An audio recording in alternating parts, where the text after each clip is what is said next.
Hi hello ನಮಸ್ಕಾರ. ನೀವು ನೋಡ್ತಾ ಇದ್ರ ಸ್ಪೀಡ್ ಪ್ಲಸ್ ಕರ್ನಾಟಕ. ನಾನು ಐಶ್ವರ್ಯ ಕೂಡ. ಎಸ್, ಅಪಾರ್ಥ ಮಾಡ್ಕೋಬೇಡಿ ಅಂತ ಡೈಲಾಗ್ ನಿಂದಾನೆ ಎಲ್ಲರ ಕನ್ನಡಿಗರ ಮನಸ್ಸನ್ನ ಗೆದ್ದವರು ಉಮೇಶ್ ಸರ್ ಅವರು. ನಿನ್ನೆ ಏನೋ ಒಂದು ಅವಘಡದಲ್ಲಿ ಒಂದಷ್ಟು ಮಾಧ್ಯಮಗಳಲ್ಲಿ ನೋಡ್ಬೋದು ಅವರ ಪರಿಸ್ಥಿತಿ ಗಂಭೀರ ಹಾಗೆ ಹೀಗೆ ಅಂತ ಒಂದಷ್ಟು ಬಂದಿತ್ತು.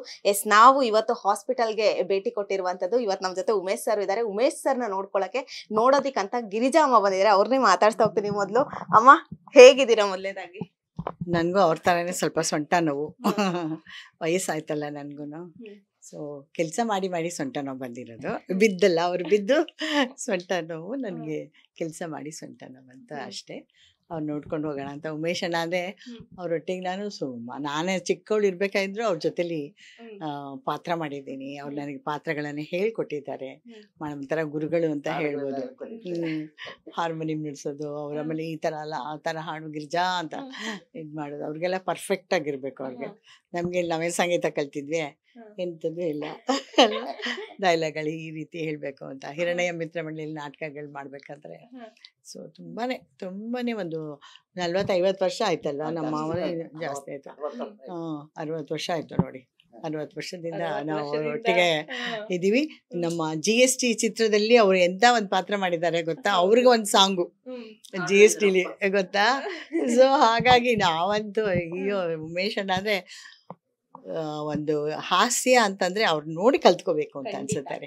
ಅವ್ರು ಯಾವ ಅಂಗಚೇಷ್ಟೆ ಇಲ್ಲದೆ, ಇವರಾಗ್ಲಿ ನರಸಿಂಹರಾಜು ಅವರಾಗ್ಲಿ ಎಲ್ಲರೂ ಅಂಗಚೇಷ್ಟೆ ಇಲ್ಲದೆ ಅವ್ರು ನೋಡಿದ್ರೇ ನಗು ಬರೋದು. ಇವ್ರು ಮಾತಾಡಿದ್ರೇ ನಗು ಬರುತ್ತೆ. ಮತ್ತೆ ಸುಂದರ ನೋಡಿ, ಏನು ಲಕ ಲಕ ಲಕ ಅಂತ. ನನಗನ್ಸುತ್ತೆ ಆ ಮಕ್ಕಳ ರಾಜ್ಯದಲ್ಲಿ ಅವರು ಏನು ಪಾತ್ರ ಮಾಡಿದ್ರು, ಆ ಮುಗ್ಧತೆ ಏನಿತ್ತು, ಈಗಲೂ ಹಾಗೆ ಇದೆ ರೀ. ಈಗಲೂ ಹಾಗೆ ಇದೆ. ಇವಾಗ ಸ್ವಲ್ಪ ವಯಸ್ಸಾಯ್ತಲ್ವಾ, ನಾವು ಅದಕ್ಕೆ ಅಕ್ಸೆಪ್ಟ್ ಮಾಡ್ಕೋಬೇಕು. ಆ ನೋವನ್ನೆಲ್ಲ ಅಕ್ಸೆಪ್ಟ್ ಮಾಡ್ಕೋಬೇಕು. ಅದು ತಡೆಯೋವಂಥ ಶಕ್ತಿ ಡಾಕ್ಟ್ರುಗಳು ಕೊಡಬೇಕು. ಪಾಪ ಪೇಯ್ನ್ ಆಗದೆ ಇರೋ ಹಾಗೆ ನೋಡ್ಕೊಳ್ಳೋ ಹಾಗೆ. ಮತ್ತು ನಮ್ಮ ಅಭಿಮಾನಿಗಳು ಇಂಥ ಸಮಯದಲ್ಲಿ ನಮಗೇನು, ನಮ್ಮ ಕಲಾವಿದರ ಸಂಘ ಇದೆ, ನಮ್ಮ ಫಿಲ್ಮ್ ಚೇಂಬರ್ ಇದೆ, ಅವರೆಲ್ಲರೂ ನಮ್ಮ ಬೆನ್ನ ಹಿಂದೆ ಇದ್ದಾರೆ. ಏನು ನಮಗೇನು ಆ ಥರ ಏನೂ ತೊಂದರೆ ಇಲ್ಲ. ಆದ್ರೂ ನಮ್ಮ ಉಮೇಶ್ ಅಣ್ಣನ ಕೊನೆಯವರೆಗೂ ನಾವು ಚೆನ್ನಾಗಿ ನೋಡ್ಕೊಳ್ಳೋದು ನಿಮ್ಮೆಲ್ಲರ. ಯಾಕಂದರೆ ಅಷ್ಟು ರಂಜಿಸಿದ್ದಾರೆ ಅವರು, ಅಷ್ಟು ರಂಜಿಸಿದ್ದಾರೆ. ಅವ್ರಿಗೆ ಏನು ಕೊಟ್ಟರು ಸಾದು, ಅವರನ್ನು ನೋಡ್ಕೊಳ್ಳೋದು ನಮ್ಮ ಕರ್ತವ್ಯ ಅಂತ ಹೇಳ್ತೀನಿ ಅಷ್ಟೇ.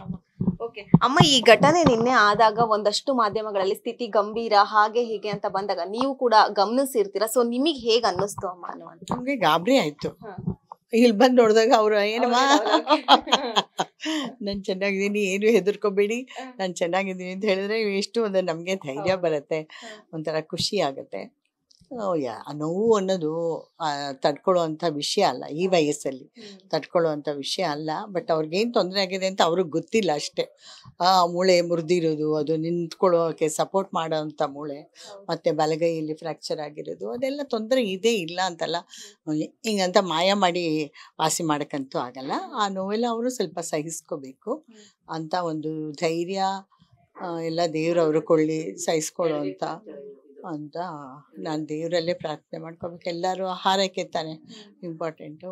ಅವರು ನನಗೆ ಏನಾಗಿಲ್ಲ ಅಂತ ಹೇಳ್ತಾರೆ. ಬಟ್ ತೊಂದರೆ ಇದೆ, ಇಲ್ಲ ಅಂತಲ್ಲ. ಬಟ್ ಅಮ್ಮ, ಇವಾಗಿನ ಒಂದು ಕನ್ನಡ ಇಂಡಸ್ಟ್ರಿಯಲ್ಲಿ ಹೇಗಾಗಿದೆ ಅಂದ್ರೆ, ಯಾರಿಗಾರು ಹುಷಾರಿಲ್ಲ ಅಂತ ಹೋಗಿ ನೋಡುವಂತ ಕೆಲಸ ಒಂದಷ್ಟು ಜನ ಮಾಡ್ತಾರೆ. ನೀವ್ ಇವತ್ತು ಬಂದಿರುವಂತದ್ದು ಸೊ ತುಂಬಾ ಒಂದು ಖುಷಿ ವಿಷಯ. ನಾನು ನನ್ನ ಒಂದು ಧ್ಯೇಯ ಇವಾಗಿರೋದು, ನನಗೂ ಅದಕ್ಕೆ ಆರೋಗ್ಯ ಕೊಡುವಂತ ನಾನು ಕೇಳ್ಕೊತೀನಿ. ನನ್ನ ಕಲಾವಿದರು, ವಯಸ್ಸಾದಂಥ ಕಲಾವಿದರು, ಅವ್ರನ್ನ ಯಾರೋ ಗಮನಿಸೋರು ಇರಲ್ಲ. ಅಂಥವ್ರನ್ನ ನೋಡ್ಕೊಳ್ಳೋದು ನಮ್ಮ ಆದ್ಯ ಕರ್ತವ್ಯ ಅಂತ ನಾನು ಅಂದ್ಕೊಂಡಿದ್ದೀನಿ. ಅದಕ್ಕಾಗಿ ನಾನು ಏನು ಅರ್ನ್ ಮಾಡ್ತೀನಿ, ಅದು ನನಗೇನು ಕೊಡೋದು ಚೂರು ಪಾರು ಕಾಸುಗಳು ಅಷ್ಟೇ. ನಮಗೆ ನೋಟಲ್ಲ, ಕಾಸುಗಳು ಕೊಡೋದು ನಮಗೆ.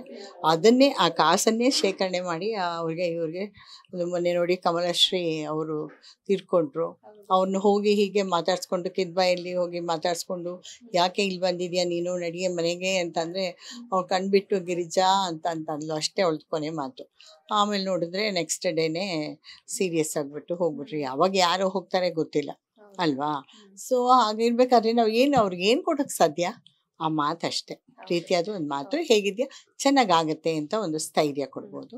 ಅದನ್ನಷ್ಟೇ ನಾನು ಮಾಡೋಕ್ಕೆ ಸಾಧ್ಯ. ನನ್ನ ಕೈಲಿ ಎಷ್ಟಾಗುತ್ತೆ ಅಷ್ಟು ಮಾಡೋಕ್ಕೆ ಸಾಧ್ಯ. ಎಲ್ಲನೂ ನಾನು ಮಾಡಿಬಿಡ್ತೀನಿ ಹಾಗೆ, ಅದೆಲ್ಲ ಸುಳ್ಳಮ್ಮ, ಅದಷ್ಟೇ.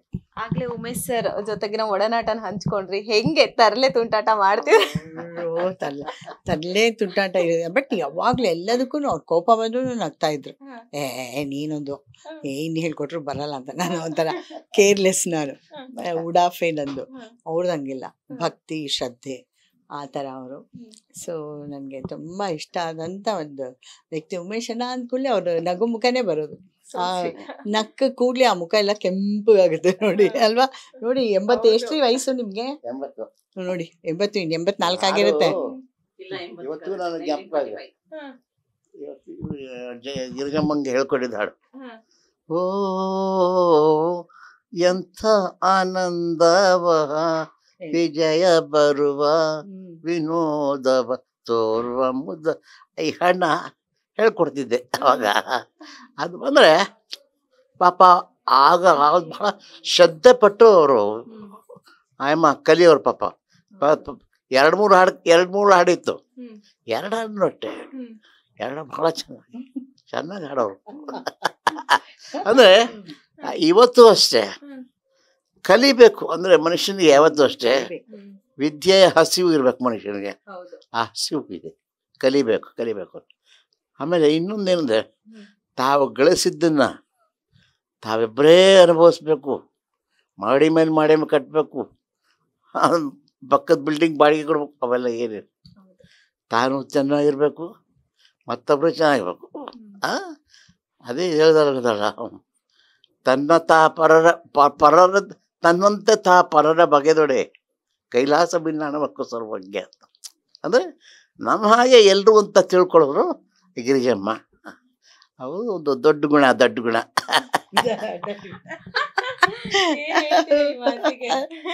ದಡ್ಡಿ ಅಂತ. ನಂಗಂತೂ ಅವರೊಟ್ಟಿಗೆ ನಟಿಸ್ಬೇಕು ಅಂತಂದ್ರೆ ತುಂಬಾನೇ ಖುಷಿ ಆಗ್ತಾ ಇತ್ತಪ್ಪ, ತುಂಬಾನೇ. ಯಾಕಂದ್ರೆ ಅವರಿಂದ ಕಲ್ತ್ಕೊಳ್ಳೋದು ಅಷ್ಟಿರುತ್ತೆ. ಅವ್ರು ಹೇಗೆ ಇನ್ವಾಲ್ವ್ ಆಗ್ತಾರೆ ಪಾತ್ರಗಳಲ್ಲಿ. ಇವಾಗ ಯಾವುದು ಭೂಮಿಗೆ ಬಂದ ಭಗವಂತ, ಅದರಲ್ಲಿ ಅವ್ರ ತಂದೆ ಪಾತ್ರ ಎಷ್ಟು ಚೆನ್ನಾಗಿತ್ತು. ನಮ್ಮ ನವೀನ್ ಅವರ ನಿರ್ದೇಶನ ಅಲ್ವಾ? ಹೌದು, ಆರೂರು ಜಗದೀಶ್ ಡೈರೆಕ್ಷನ್, ನವೀನ್ ಕೃಷ್ಣ ಮಗನ್ ಪಾತ್ರ. ಹೌದಾ? ಅಯ್ಯೋ ಹೌದು, ನಾನು ಇದು ಅನ್ಕೊಂಡೆ, ನಾನು ಅವನೇ ಡೈರೆಕ್ಟ್ ಮಾಡಿರೋದು ಅನ್ಕೊಂಡ್ಬಿಟ್ಟೆ. ಹೌದು, ಅವರೊಟ್ಟಿಗೆಲ್ಲ ಮಾಡಿದ್ದು ತುಂಬಾನೇ ನನಗೆ ಎಂತ ಖುಷಿ ಕೊಡ್ತದೆ. ಹೌದು ಅಲ್ವಾ? ಲಿವಿಸಲ್ ಅವ್ರಿಗೆ ವಯಸ್ಸಾಗಿದೆ ಅಂತ ಯಾರಾದ್ರೂ ಹೇಳ್ತಾರ ನೋಡಿ? ಯಾರು ಇಲ್ಲ.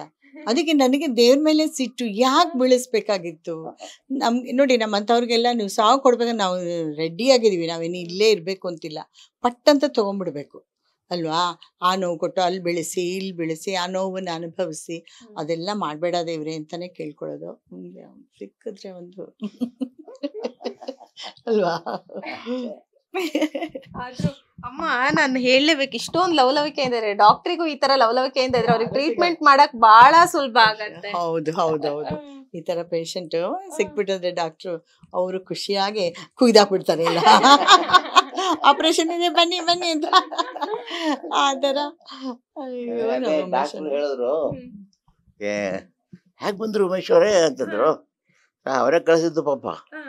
ನಾನಂದೆ, ನೋಡಿ, ಯಾವ ಮಿನಿಸ್ಟ್ರು ಇಲ್ಲ, ಯಾರು ಇಲ್ಲ, ಅವ್ರು ಇರ್ಬೋದು, ಆದ್ರೆ ಅವ್ರೇನು ಕಮ್ಮಿ ಅಂದ್ಬಿಟ್ಟು ನಾನು 0 ಟ್ರಾಫಿಕಲ್ಲಿ ಬಂದೆ. ಅಂದರೆ ಆಂಬುಲೆನ್ಸಲ್ಲಿ ಬಂದೆ, 0 ಟ್ರಾಫಿಕ್. ಬಂದ ತಕ್ಷಣ ಎಲ್ಲ ದಾರಿ ಬಿಟ್ಟು ಆಸ್ಪತ್ರೆ ಕಳಿಸ್ಬಿಟ್ರು.